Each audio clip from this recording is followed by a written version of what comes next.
रांची में जीपीएससी और यूपीएससी की भर्ती परीक्षाओं की मांग को लेकर आंदोलन कर रहे छात्रों ने स्वतंत्रता दिवस के मौके पर तिरंगा यात्रा निकाली। आंदोलन के आपको बताएं कि 22वें दिन निकाली गई इस यात्रा में बड़ी संख्या में जो स्टूडेंट्स है वो तिरंगा लेकर शामिल हुए। छात्रों ने देशभक्ति के जज्बे के साथ अपनी मांगों को भी जोरदार तरीके से उठाया। छात्रों का कहना है कि उनका आंदोलन रोजगार, पारदर्शी परीक्षा व्यवस्था और भर्ती परीक्षा में कथित अनियमितताओं के खिलाफ है। तिरंगा यात्रा जयपाल सिंह मुन्ना स्टेडियम से शुरू हुई। बड़ी संख्या में छात्र हाथों में तिरंगा लेकर यात्रा में शामिल हुए। यात्रा शहर के प्रमुख इलाकों से होकर गुजरी और बाद में वापस आंदोलन स्थल पर पहुंची। प्रस्तावित रूट में कचहरी चौक पूरी तरह से आपको बताएं कि इन तमाम चौक पर बात की गई है। यात्रा के दौरान छात्रों ने देशभक्ति के नारों के साथ अपनी मांगों को भी सामने रखा है। छात्रों ने कहा कि स्वतंत्रता दिवस के उनके लिए सिर्फ राष्ट्रीय पर्व नहीं बल्कि अपने अधिकारों और भविष्य की लड़ाई को मजबूत करने का भी एक पर्व है। साथ ही स्टूडेंट्स अपनी जीपीएससी और यूपीएससी की भर्ती परीक्षाओं में कथित गड़बड़ियों की जांच और परीक्षा व्यवस्था में सुधार की मांग कर रही हैं। उनकी प्रमुख मांगों में जेएसएससी, सीजीएल समेत विवादित परीक्षाओं की जांच, जिम्मेदार लोगों पर कार्रवाई और कुछ मामलों में सीबीआई जांच की मांग शामिल है। तिरंगा यात्रा के बाद आंदोलन स्थल पर छात्रों ने एक दूसरे के साथ जलेबी खाकर स्वतंत्रता दिवस मनाया। पूरे कार्यक्रम में छात्रों ने संयम और अनुशासन बनाए रखने की कोशिश की। आंदोलनकारियों का कहना है कि जब तक उनकी मांगों पर ठोस कार्रवाई नहीं होती तब तक उनका संघर्ष यूं ही जारी रहेगा। वहीं तिरंगा यात्रा के दौरान छात्र नेता देवेंद्र नाथ महतो को लेकर भी विवाद सामने आया। महतो फिलहाल सदर अस्पताल में पूरी तरह से आपको बताएं कि अस्पताल में है।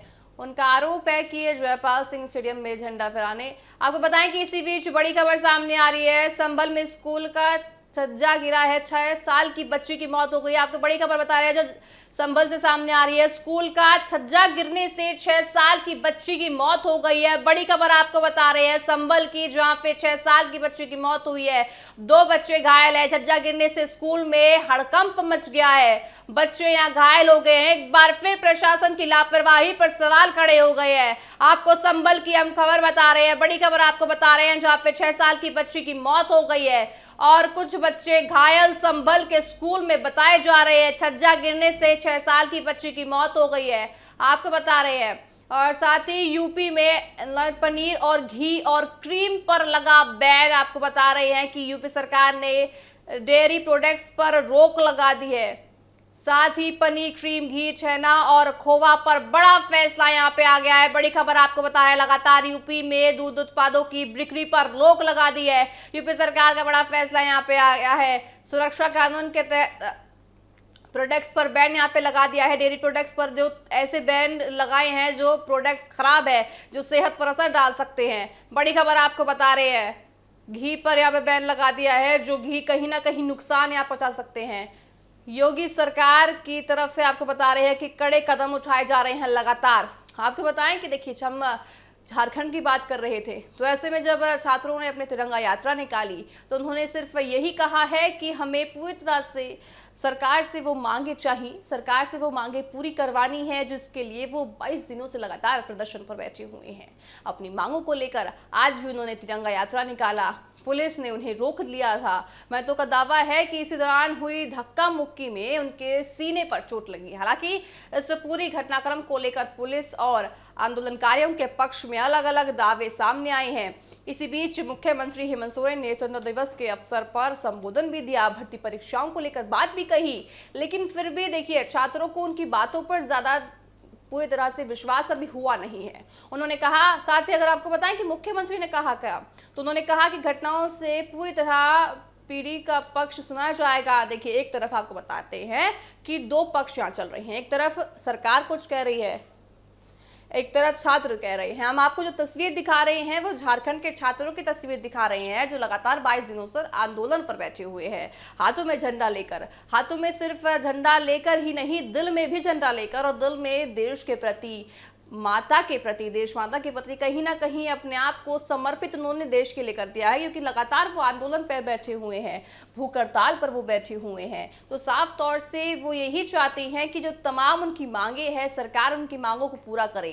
यूपीएससी और जो एसएससी भर्ती परीक्षाओं के लिए लगातार वो 22 दिनों से भूख हड़ताल पर बैठे हुए हैं, आंदोलन पर बैठे हुए हैं। उनका यही कहना है कि आज कितना ज़्यादा खास पर्व है, ऐसे खास पर्व तो सरकार को हमारी सुननी चाहिए थी। तो इसी के मद्देनजर उन्होंने देखिए तिरंगा यात्रा निकाली है और ये दर्शाया है कि हम शांतिपूर्ण तरीके से प्रदर्शन कर रहे हैं। इस प्रदर्शन में कुछ ऐसा नहीं हो रहा है जिसमें उन पे सवाल खड़े किए जाएं।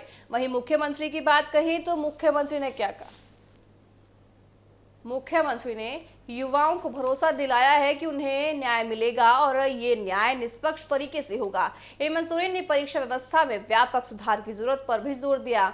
उनके इस बयान को आंदोलन आपको बताएं कि छात्रों के लिए सरकार की ओर से महत्वपूर्ण संदेश के तौर पर देखा जा रहा है। हालांकि छात्रों की मांग ये है कि सरकार केवल आश्वासन तक सीमित न रहे, बल्कि भर्ती परीक्षाओं में कथित अनियमितताओं की जांच और दोषियों पर कार्रवाई की दिशा में भी ठोस कदम उठाए जाए। स्वतंत्रता दिवस पर रांची में हुए इस तिरंगा यात्रा आंदोलन के लिए भी देखिए अलग अलग पहलू निकल कर आ रहे हैं। एक तरफ छात्र हाथों में तिरंगा लेकर राष्ट्र प्रेम का संदेश देते नजर आए, तो दूसरी तरफ रोजगार और पारदर्शी परीक्षा व्यवस्था की मांग को लेकर अपना विरोध भी दर्ज उन्होंने किया है। अब नजर इस बात पर है कि सरकार और आंदोलनकारी छात्रों के बीच आगे क्या बातचीत होती है और परीक्षा सुधार को लेकर सरकार की ओर से क्या कुछ ठोस कदम उठाए जा रहे हैं। क्योंकि लगातार देखिए छात्र जो है प्रदर्शन पर बैठे हुए हैं और छात्रों की सिर्फ एक मांग है कि जो हमारी तमाम मांगे हैं पारदर्शिता परीक्षा में लाई जाए, कोई ऐसी धांधलीबाजी ना हो जो आगे जाके उनको कोई समस्या हो। तो लगातार देखिए ये वो हेमंत सोरेन की सरकार से गुहार लगा रहे हैं कि आखिर सरकार हमारी कब सुनेगी। तिरंगा यात्रा के जरिए भी उन्होंने सरकार से गुहार लगाई है, सरकार से देखिए मांग की है कि हमारी मांगों को सुने। तो देखा जाएगा कि आखिर तिरंगा यात्रा से और सरकार इनकी मांगे कब सुनती नजर आती है।